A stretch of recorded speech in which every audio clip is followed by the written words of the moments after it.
Hi guys. तो आज हम बात करने वाले हैं about the things that you should not do when you feel anxious about anything, situation और इवेंट, और we can say don'ts in anxiety.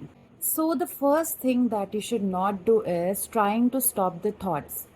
जो भी लोग एंजाइटी के थ्रू जा रहे होते हैं वो क्या करते हैं कभी कभी ना कि जो वो थॉट्स उनके दिमाग में कॉन्टिन्यूसली चल रहे होते हैं तो वो उनको रोकने की कोशिश करते हैं. जबकि साइकोलॉजी में क्या होता है, थॉट सप्रेशन नाम का एक प्रोसेस होता है जिसमें जब आप कोशिश करते हैं किसी थॉट को रोकने की या फिर किसी भी चीज़ से रिलेटेड जो थॉट्स आते हैं उन्हें रोकने की, तो वो थॉट्स और ज़्यादा आपको आते हैं. जैसे मान लीजिए आप सोचते हैं कि रैबिट के बारे में नहीं सोचना है, तो आपके दिमाग में कॉन्टिन्यूसली फिर रैबिट से रिलेटेड ही चीज़ें आएंगी. वैलिडेटिंग योर फेयर्स, हमें अपने फेयर्स को वैलिडेट नहीं करना है. फॉर एग्ज़ाम्पल, मान लीजिए कि आपकी मॉम को एंजाइटी होती है आपके एक्सीडेंट को लेके कि जब भी ये बाहर जाएगा या जाएगी तो इसका एक्सीडेंट ना हो जाए. फिर वो क्या करते हैं, उससे रिलेटेड, एक्सीडेंट से रिलेटेड न्यूज़ देखने लग जाते हैं. तो उनकी वरी जो है वो और ज़्यादा बढ़ जाती है. वो अपने फेयर को वैलिडेट करते हैं. तो हमें ये चीज़ नहीं करनी है, इससे हमारी एंग्जाइटी और बढ़ती है.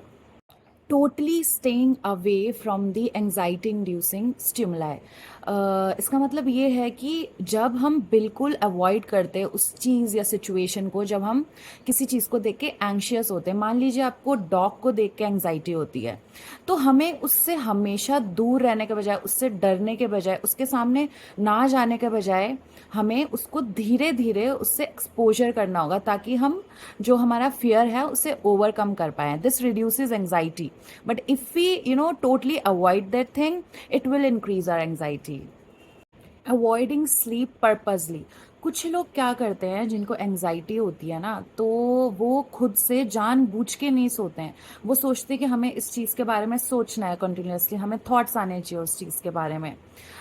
जैसे कि मान लीजिए आपको अपने फ्यूचर के बारे में एंजाइटी होती है कि क्या होने वाला है आपके फ्यूचर को लेके, तो आप जानबूझ के नहीं सोते हैं और उस चीज़ के बारे में सोचते रहते हैं कि अब मैं फ्यूचर में ऐसे करूँगा, अब मैं कल से ये रूटीन अपनाऊंगा या फिर मुझे ये गोल सेट करने हैं. बट उन पे वर्क करने के बजाय आप सिर्फ सोचते रह जाते हैं और फिर आज आप नहीं सोए, फिर कल का पूरा दिन आपका बर्बाद होगा, फिर आप रात में नहीं सोएंगे. तो ये हमारी एंग्जाइटी और ज़्यादा बढ़ाती है.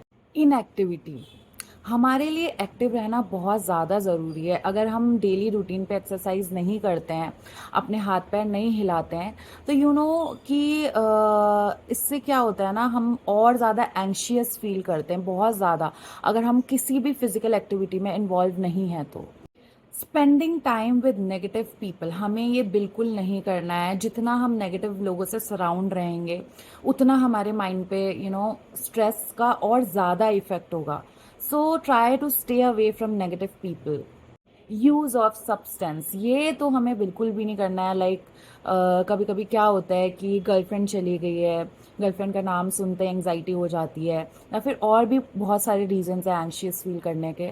तो लोग ना सहारा लेने लगते हैं सब्सटेंसेस का, जैसे कि different different type of drugs, alcohol और सिगरेट्स में भी. So we should not do this.